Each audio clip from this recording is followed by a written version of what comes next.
नमस्कार। आप सुन रहे हैं द बॉलीवुड रेडियो और मैं हूं आपके साथ आकाश।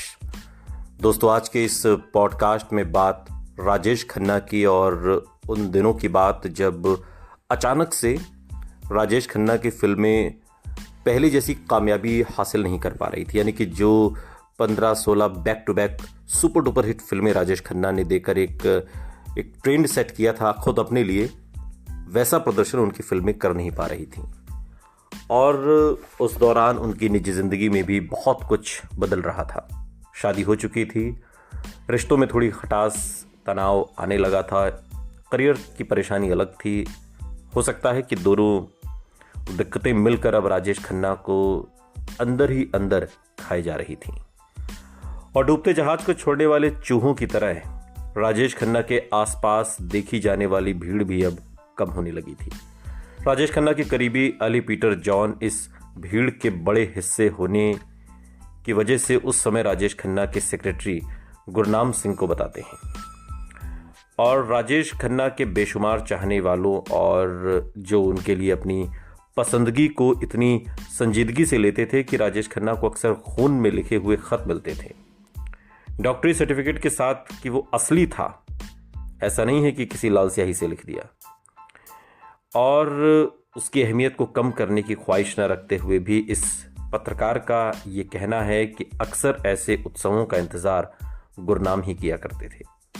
यानी कि अली पीटर जॉन ये बात बताते हैं, जो कि मशहूर पत्रकार थे उस ज़माने के। और ये कबूल करते हुए भी कि गुरनाम ने इनमें से कुछ का इंतज़ाम किया होगा। जॉनी बख्शी इसकी वजह काका के स्टारडम को बताते हैं।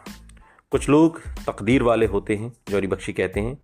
और एक वाकया याद करते हुए कहते हैं कि जब छोटी उम्र के सलमान खान ने उनसे एक जानकार की हैसियत में राजेश खन्ना की लोकप्रियता की हद पर उनका विचार पूछा था।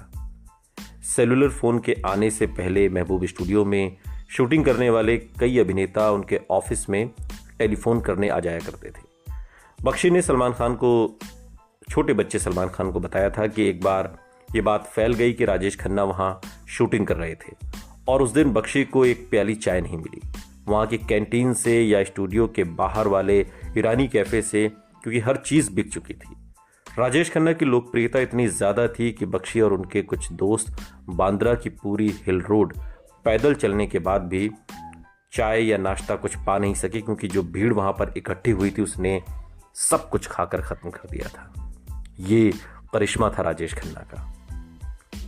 और तकरीबन 1.5 दशक के बाद राजेश खन्ना खुद एक इंटरव्यू में एक बातचीत में इस बात को कहते हैं कि किस तरह साल 1973 के आखिरी महीनों में और साल 1974 के शुरू के कुछ महीनों के बीच का अंतराल उनकी ज़िंदगी का सबसे तन्हा वक्त था। राजेश खन्ना समझते थे कि उनकी कामयाबी हमेशा कायम रहेगी। जो बैक टू बैक वो सुपर डुपर हिट फिल्में दे रहे हैं, ये सिलसिला कभी रुकेगा नहीं, ऐसा राजेश खन्ना समझते थे। और इसलिए जब उनकी फिल्में नाकामयाब होने लगीं तो उन्होंने उसे थोड़े दिन पहले या थोड़े दिन रहने वाली स्थिति के रूप में नहीं देखा।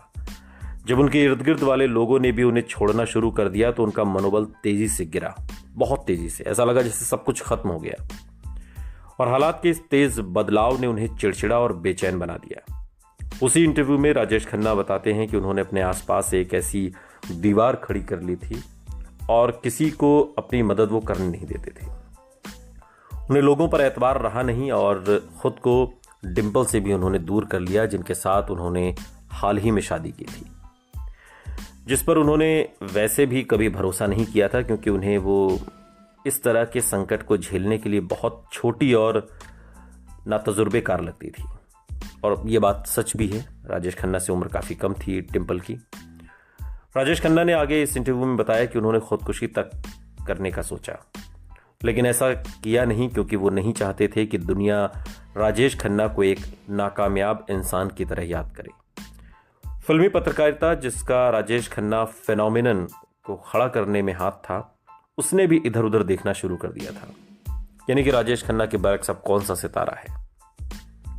राजेश खन्ना समझते थे कि वो अभी भी सलामती के जाम के हकदार थे, जबकि फिल्म पत्रकारों के मजाक उनकी बदलती वफादारी का अक्स थे। लेकिन हर किसी ने राजेश खन्ना से उम्मीद नहीं छोड़ दी थी।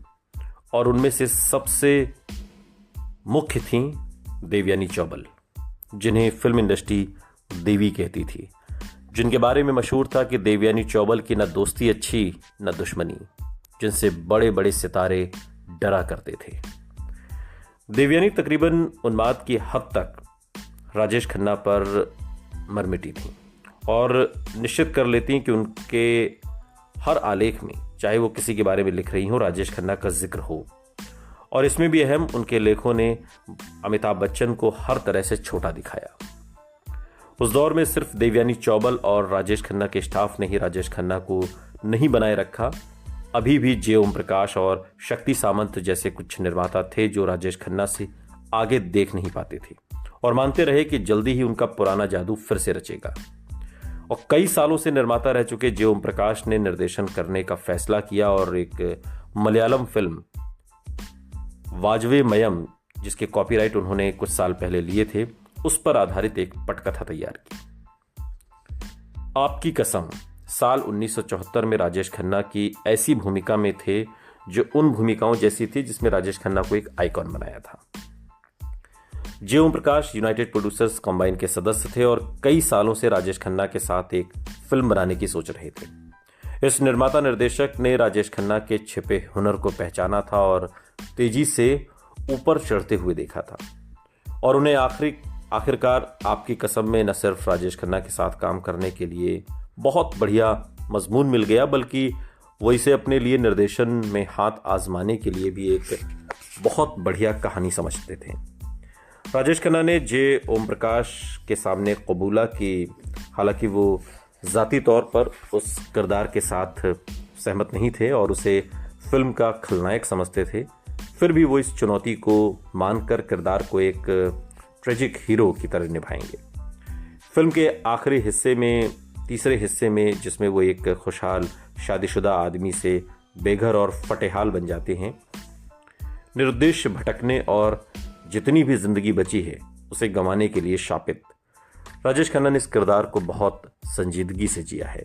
अगर आपने इस फिल्म को देखा हो आपकी कसम, जिसमें राजेश खन्ना, संजीव कुमार और मुमताज़ हैं, ये फिल्म आपको उस दौर में लेकर जाती है या उस मनोभाव में लेकर जाती है जब आप एक दूसरे पर शक करने लगते हैं, चाहे वो पति हो या पत्नी। राजेश खन्ना ने जे ओम प्रकाश के चहेते, चूंकि अदाकार तो वो थे ही, और एक अभिनेता के रूप में राजेश खन्ना की काबिलियत का बखान करते हुए 80 साल के निर्माता की आंखें एक इंटरव्यू के दौरान चमक उठती हैं। किसी न किसी कारण से उनको एक सीन 7 बार फिल्माना पड़ा। बेहद नाटकीय होने के अलावा सीन बहुत अच्छी तरह से आयोजित किया गया था। बारीकी से कैमरा घुमाने के साथ जे ओम प्रकाश इंटरव्यू में याद करते हुए कहते हैं कि कैसे राजेश खन्ना ने अपने डायलॉग आंखें फर्श पर जमा कर शुरू किया, इशारा मिलते ही उन्हें ऊपर उठाते हुए, और जैसे ही क्रेन पर चढ़ा कैमरा एक क्लोजअप में धीरे धीरे उनकी ओर बढ़ा, उनके होंठ कांपे और मुड़कर चले जाने से पहले एक बूंद आंसू बेजुबान राजेश खन्ना की आंख से लुढ़क गया। राजेश खन्ना ने पहली बार ही शॉट ठीक दे दिया था, लेकिन डगमगाती क्रेन की वजह से निर्देशक को दोबारा शॉट लेना पड़ा। उन्होंने राजेश खन्ना को एक रीटेक के लिए कहा और राजेश खन्ना खुशी खुशी मान गए। 6 बार राजेश खन्ना को छोड़कर किसी न किसी चीज ने शॉट को बिगाड़ दिया, लेकिन उन्होंने हर एक शॉट उसी जोश से दिया।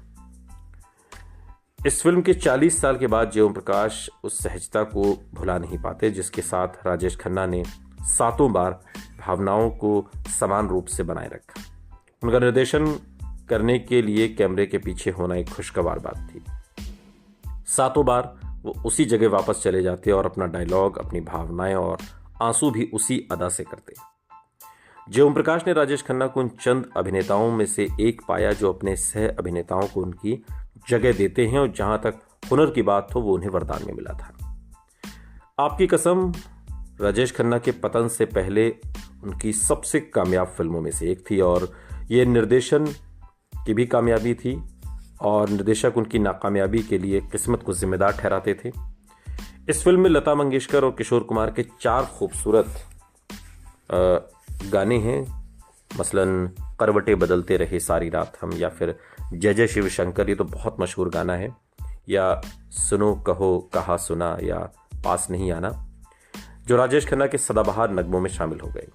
गीतकार आनंद बख्शी के बेटे राकेश बख्शी को याद है कि जे ओम प्रकाश ने उनसे कहा था कि उन्हें अंत में नायक की दुर्दशा दिखाने के लिए अतिरिक्त दृश्य नहीं फिल्माने पड़े, क्योंकि उनके पिता की दिल छू लेने वाली शायरी ने बड़े असरदार ढंग से ये सब कर दिया। पीछे मुड़कर देखें तो बेहद अजीब लगता है कि किस तरह आनंद बख्शी के शब्द जिंदगी के सफर में गुजर जाते हैं जो मुकाम वो फिर नहीं आते। सिर्फ नायक ही नहीं बल्कि राजेश खन्ना की जिंदगी का भी पहले से ही बयां कर देते हैं वो। और ये लाइन ऐसी है कि जो आमतौर पर हमारी जिंदगी में भी है। जिस तरह अमिताभ बच्चन उनके पैरों के नीचे से कालीन खींच रहे थे उस दौर में, वो इन शब्दों में उकेरा गया। आदमी ठीक से देख पाता नहीं और पर्दे पर मंजर बदल जाता है। उनकी असुरक्षा इससे समझी जा सकती है।